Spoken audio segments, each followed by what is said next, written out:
What exactly needs to be done to change the criminal justice system for the better? Let's now talk to UNISA Senior Police Practice Lecturer, Dr. Mpho Matlala, Wentzel Partner Robert Appelbaum, as well as political analyst Sandile Swana. Remember, you can also send us your comments or questions. You can send us a WhatsApp on 072-110-5584 or give us a call on 010-594-6010. Gentlemen, a very good evening to you all.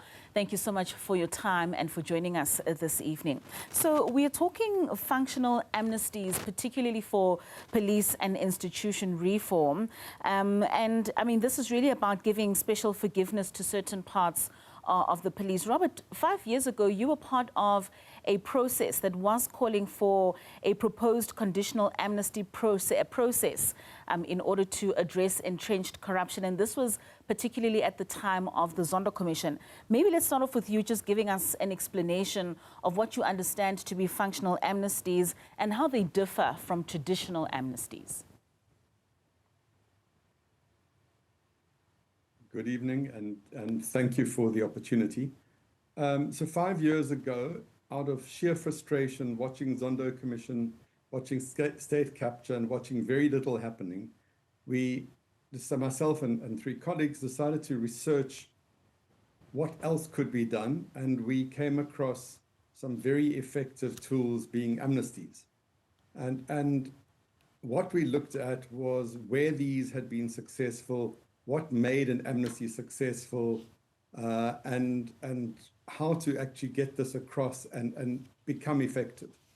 So first of all, we went back in history, and probably the 2 most successful, or the single most successful, was Hong Kong police, 1970s, considered the then most corrupt police force in the world.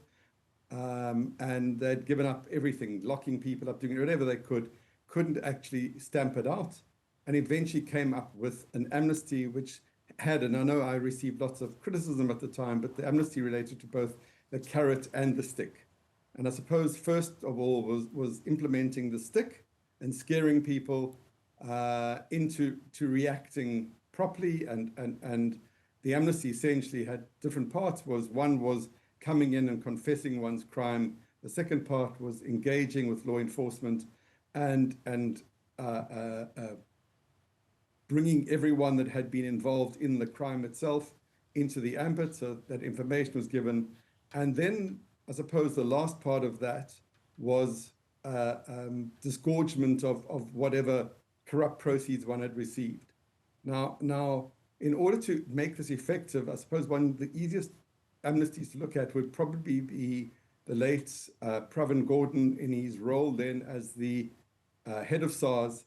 He came in, found South Africa being incredibly corrupt from the perspective at that stage of not paying tax and not paying and exchange control fraud. And he did the intelligent thing. He went out, he identified big high flyers in each community, and he arrested them and threw the book at them. And initially people kind of looked at it askance.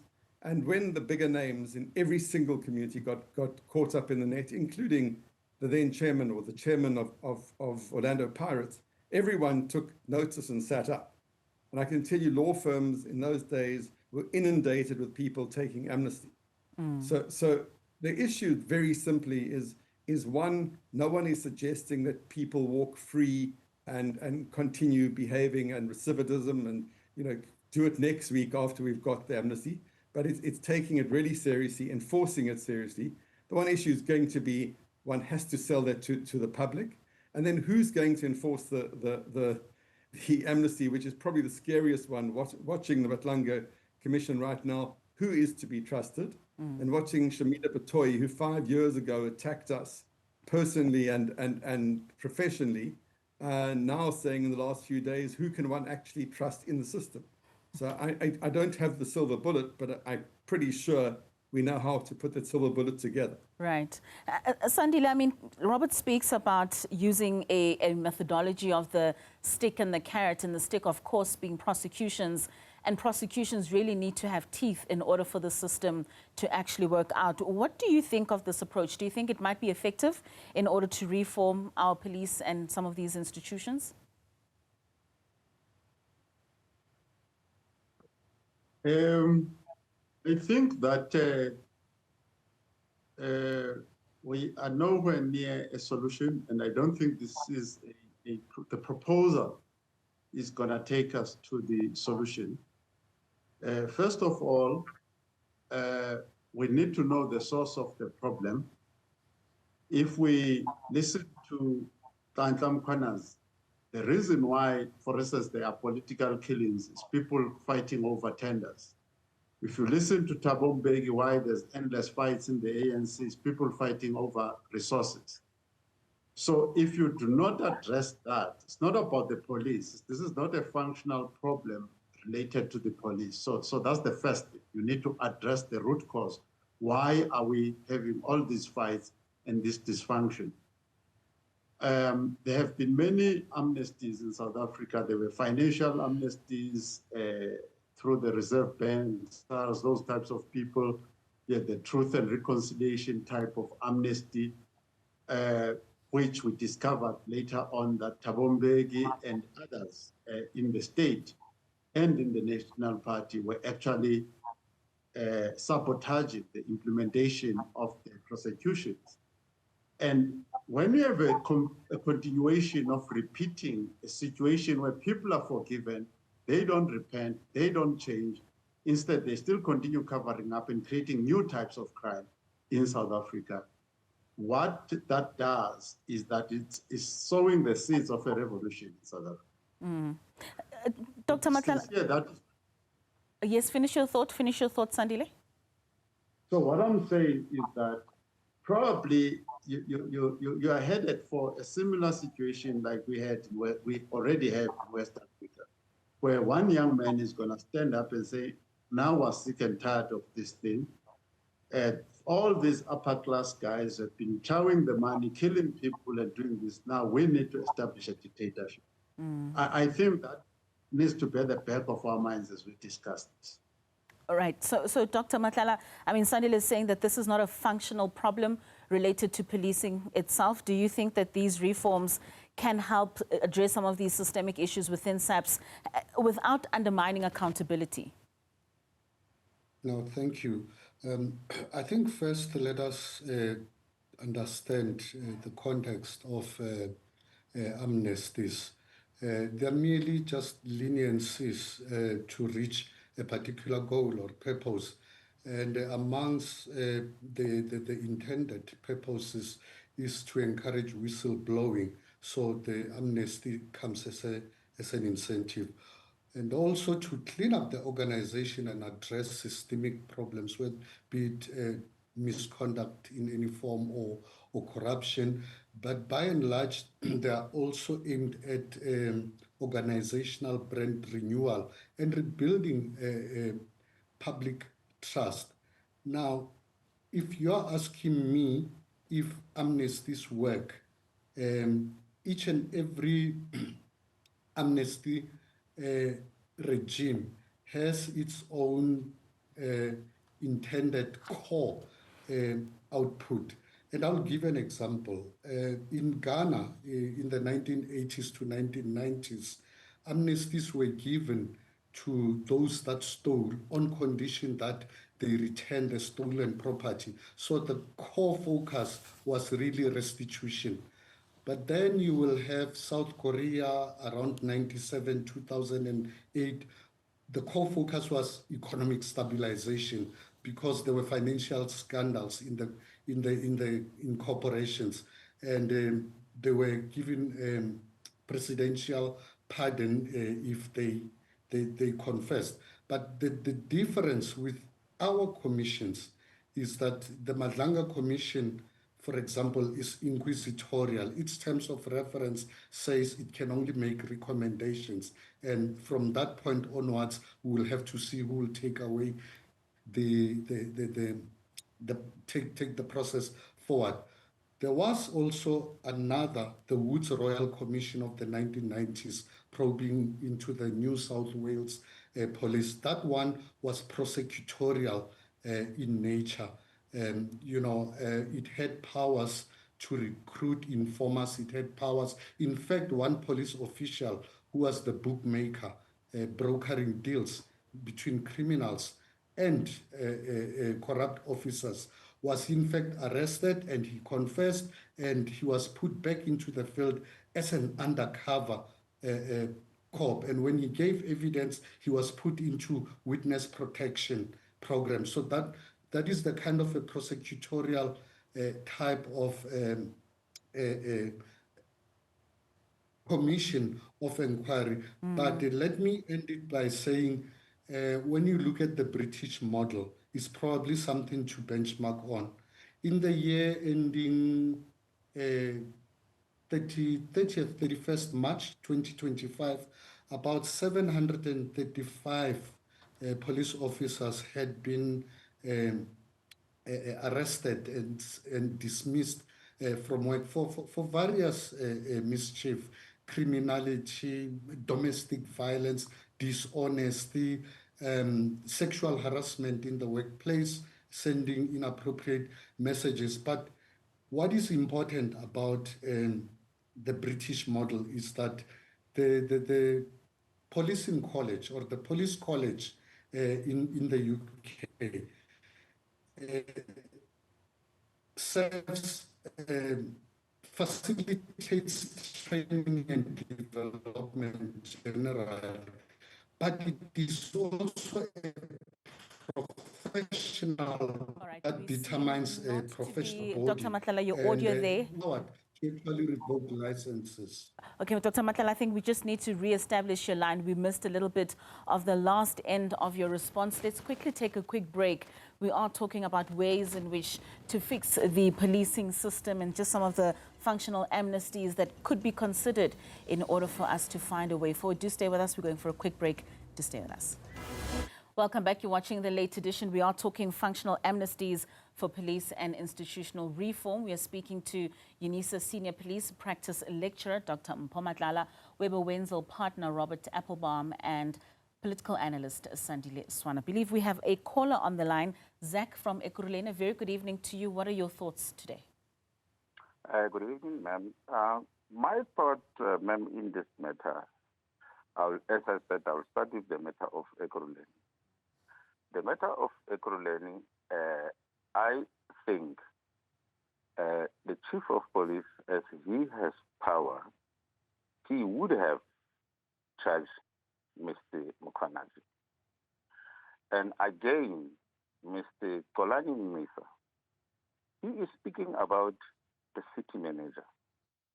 Why now? Why he never talked 2 years back to the city, that look, the city, these things that you are doing now are not right. Me, as from labor relations, this is how I think things must work. Those people, they've got authority on their shoulder. They could have done that. Why are they doing it now while they are out of the system? All right, Zach, thank you so much for your thoughts and asking this question this evening. Let's get back to our guests. Robert, I mean, Zach is asking why now? Why is the whistleblowing only happening now?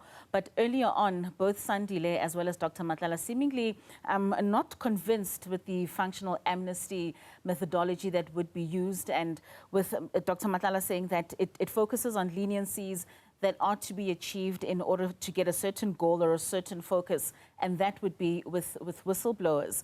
If we're looking at certain examples, Indonesia in 1998, the civil and military corruption reform, that helped to improve transparency through partial as well and gradual functional amnesty by practice that was used for cooperation. So when you envision it for South Africa, in the most practical way, how do you see this working?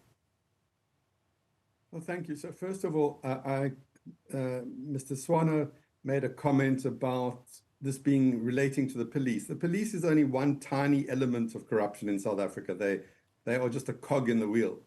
Dr. Matlala, I must thank you, because I think essentially he's on the same page as I was. So I'm saying there needs to be a dialogue, and the dialogue starts out with what are you actually trying to achieve?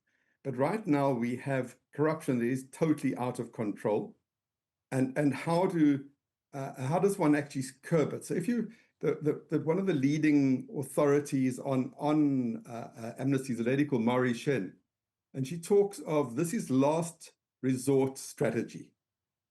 We've tried everything else. 5 years ago on the podium, at a conference in Cape Town when we proposed it, we told, no, you're interfering with police, you're interfering with prosecution. So what are we trying to achieve? We're trying to actually get to the bottom. Are we ever, from a sociological perspective, going to get control? Well, I don't know. But what we can is going back to the carrot and the stick. If we can define what it is we're trying to stop endemic corruption. Does one need to extend it to murder, etc.? Definitely not. So keeping it within the confines of economic crimes. So let's go and ring fence that. Let's understand that we have to make an example of people. So the first thing everyone knows, if one is arrested, one is going to get bail and one is going to carry on merrily. So first of all, we need from a government and parliamentary perspective to change the rules around bail. So economic crimes, maybe one doesn't get bail so easily. So then people are starting to, everyone wants to see someone in an orange jumpsuit. Well, they're starting to see people in orange jumpsuits. Then we need to have ensured that we have police and prosecution services and judiciary all totally above reproach. So we don't have to worry about Shamila Batoy saying yesterday, who can we trust? We can't trust the police. We can't trust special investigation services. There must be someone we can trust. If they can't, then we should pack up and all leave. It's not the case. We know they're good people. We also know that people who've done really stupid things often do want to come and clean up their history. And there are those that are always, we get the percentages, there'll be a small percentage of those who will commit the crime and sort of, be released and commit it again. But we've got to start somewhere. We've got to start with, what are we trying to do? We need to get the public committed. We need the public to believe in the system that we're talking about. And then we need to go and enforce it piece by piece, lock people up as we go along. And they will, as they did with the previous amnesties here, as they did in Hong Kong, which is the most, of all of them, is probably the most successful. Singapore before then, the exact same methodology. And it's pretty much what Dr. Matlala was saying. Certainly. We've got Maureen out in Sandton. Maureen, a very good evening to you. What's your question for our panel of experts this evening? I am not at all for the whole issue of amnesty, especially when it comes to the whole political scenario. I have no confidence at all in our South African police, and I feel that that has been riddled with corruption. And it saddens me as a South African that I have to say that. But then I have to qualify that, because I believe when it comes to the killings of children and people in townships, that to me is far more so an issue of restorative justice. Not for the kingpins at all. They're in it just for the money. But the children are not. Those children were children of parents who loved them and cared for them. And we have failed them. We have totally failed them in terms of the way in which we have brought them up. And I really think that it is so important that we look at a way of, as I say, restorative justice for the people who commit those crimes in the townships, the young people. I'm talking specifically of young people, that they should be given a route out of where they are at the moment. Right. I'm very concerned about that. Okay, Maureen, thank you so much for sharing your concerns with us this evening. We do have a few of your WhatsApps that you have sent through. The first one being from Fani in Benoni, saying most of the officers in the SAPS and some judges, advocates, including court officials, are implicated in these scandals. The best is to terminate their contracts or get dismissed and employ new people. Nyakaza says to fix the criminal justice system, we must start with the force itself. We pay a lot of tax here in South Africa, and it can be managed that the police force must have body cams 24/7.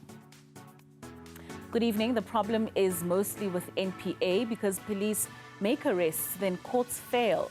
We need to restructure NPA. You will see changes. And that's Ishmael Matlala from Mutetema. Last but not least, Tepo Dehan from Matlala says we really need the change of government power from the ruling party in the GNU and give another party with moral values of leadership so that we can fix our criminal justice system, because all the implicated ministers are mainly from the ANC, and this clearly shows how our justice system has been infiltrated by criminal cartels from over 3 decades of rot in the government. All right, so those were your calls as well as your WhatsApps. It's very encouraging that we are getting some of these thoughts. I want to come to you, Robert, but at first I need to just ask Dr. Matlala with regards to some of these reforms. We are hearing that we need to start somewhere, something needs to be done. Do you think that we could look at some other strategies in order for some of these functional amnesties to become a viable tool in order to facilitate in a very suspicious climate, as we've heard from some of our callers? No, absolutely. And I particularly enjoyed the message that you, in fact, it caught my attention really, that we need to fix the force. Because the police are really the foremost face of the criminal justice system. They are the entry point. And if the police are messed up, the entire system, it's bound to have a ripple effect in the entire criminal justice system. Now, we have starting points, and I'm digressing a little bit away from amnesties. We have starting points that we are not utilizing. One such point is the National Development Plan, and it talks to the demilitarization and the professionalization of the police. You would have heard me when I talked earlier about the British model of the police college, not only facilitating training and development, but also doing research and guidance, and also determining professional standards and functioning as a professional body.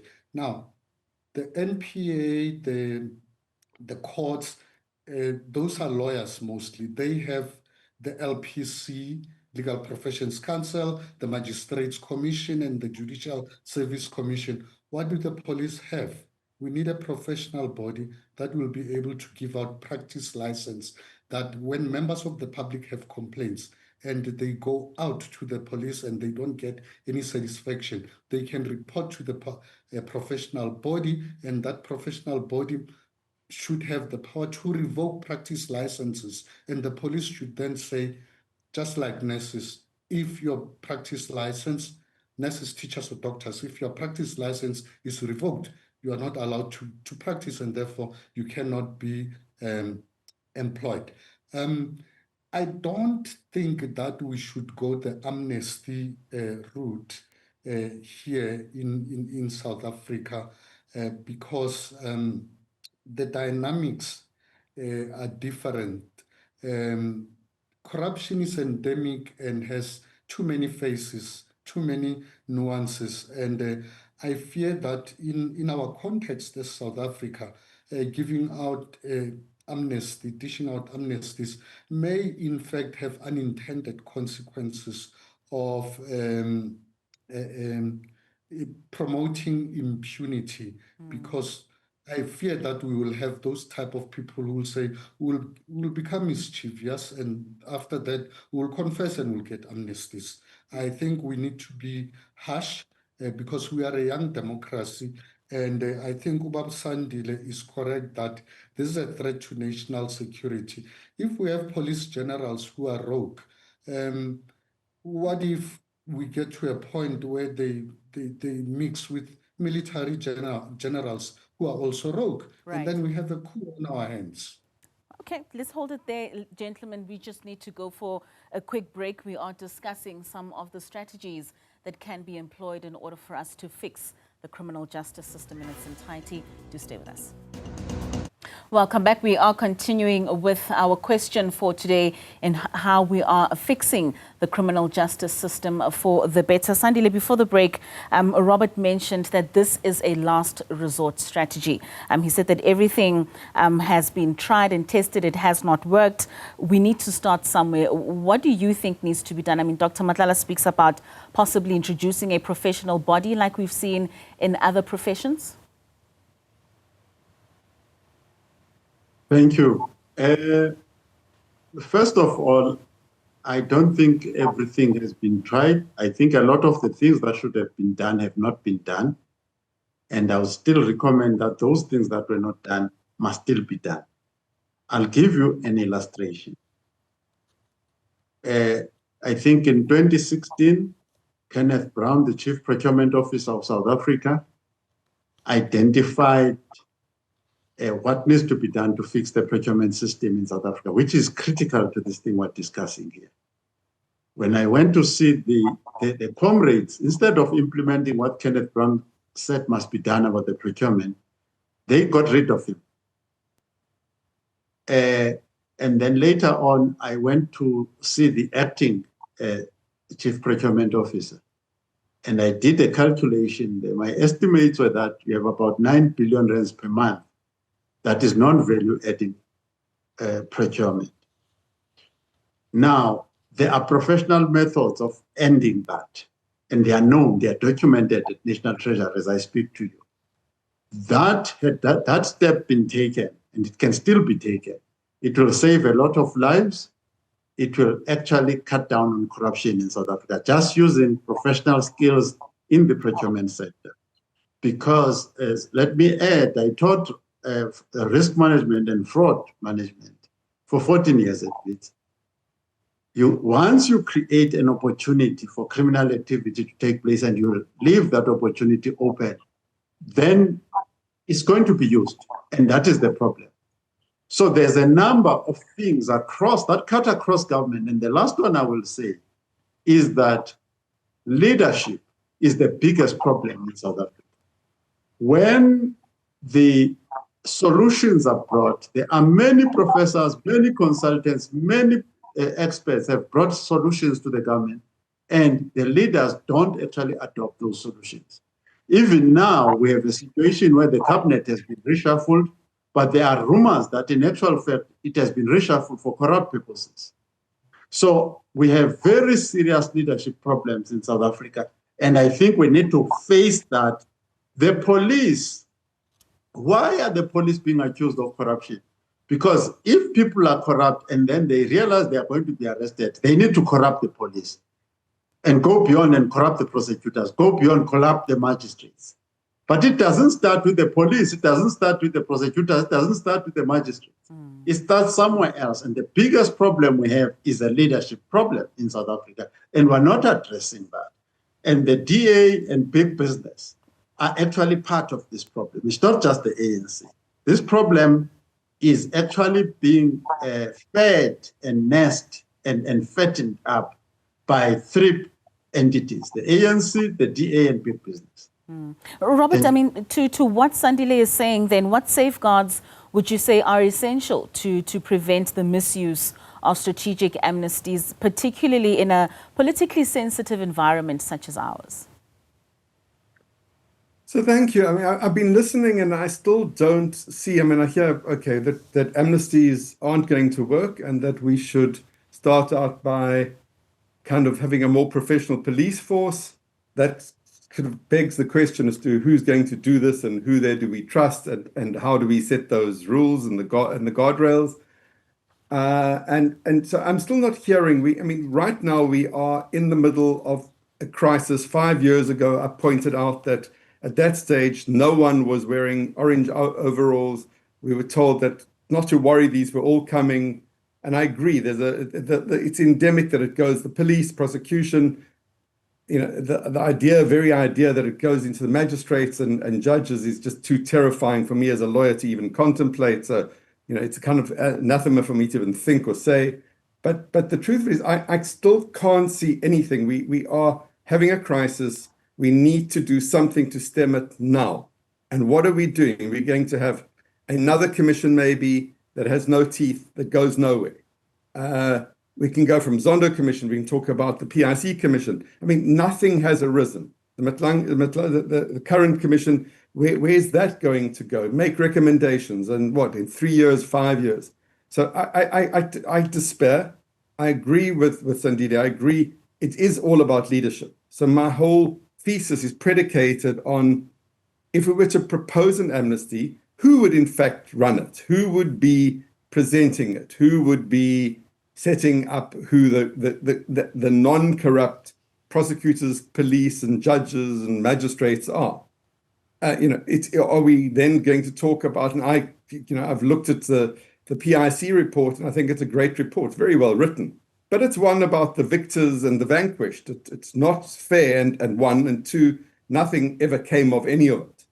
So I hear this. I just, other than despairing and going, well, in 5 years' time, we're going to have the exact same comments again, and what's going to be done? We'll have some other fat cat setting up the commission. We'll have lots of lawyers doing really well out of being evidence leaders and evidence takers. And if someone would just give me an option, then I would throw my weight behind that one. But I haven't heard anything that could actually stem anything at the moment. Dr. Matlala, Robert says we are in a crisis now. How can we find where police institutions incorporate certain reforms in their everyday training, in their everyday operations, for us to find at least one step in the right direction? I think the one thing that I strongly agree with is that this is a leadership problem, but leadership at which level first? Let's start at the political level. Politicians, by and large, are responsible for exerting the type of influence that leads to the formation of patronage networks. And if you look at the political interference that we are talking about in the Parliamentary Ad Hoc Committee and in the Madlanga Commission, you'll realize that there isn't sufficient regulations to actually deal or kept political control over the police. And perhaps maybe it is also time to look at introducing a board of governors in structures such as the police, so that they can become a buffer between the minister and the national commissioner and look into issues of overreach and, sort of play referee and hold everyone accountable and push for integrity. But leadership also is problematic within the SAPS and many other state institutions. And look, Robert is probably going to accuse me of just being theoretical about this, but we need serious concerted efforts at change management, and we need to have a technocratic approach, bring in requisite skills that can deal with change management, that can sort of even drive research internally within those organizations. And if you look at the police themselves, they're an information-intensive organization with 180, 190 strong personnel. But I don't think their strategies are even empirically informed. They don't look into the information that they have, even the mere statistics that they release. They don't use those statistics. They don't break them down and use them to inform strategies that would then influence their operational approach. So that would definitely speak to those technocratic skills. Gentlemen, unfortunately, we have lost a lot of time, but thank you so much for joining us. It's been quite an interesting conversation, and of course, leadership coming out to being at the helm of the problem in order for us to fix some of these systemic issues. Thank you so much for joining us. So that was UNISA Senior Police Practice Lecturer Dr. Mpho Matlala, Wentzel Partner Robert Appelbaum, as well as political analyst Sandile Swana, helping us there with that conversation. We'll be back at the top of the hour with your headlines.